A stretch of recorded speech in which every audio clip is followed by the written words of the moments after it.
Hi everyone, welcome back to our channel. Today in this video we are going to see how to fix Imou camera not connecting to Wi-Fi, step-by-step network and app troubleshooting guide. Fix 1. Check Wi-Fi network compatibility. Make sure your phone is connected to a 2.4 GHz Wi-Fi network.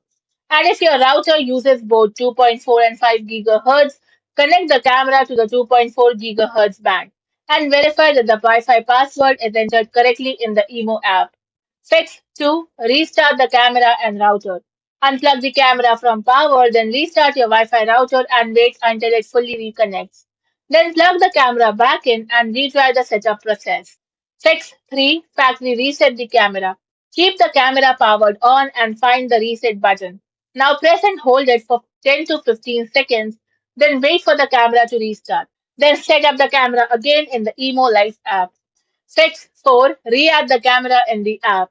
Open the Emo Life app and remove the offline camera from your device list. Then tap plus and scan the camera's QR code to set it up again. Thanks for watching, and for more such informative videos, do like, share and subscribe to our channel.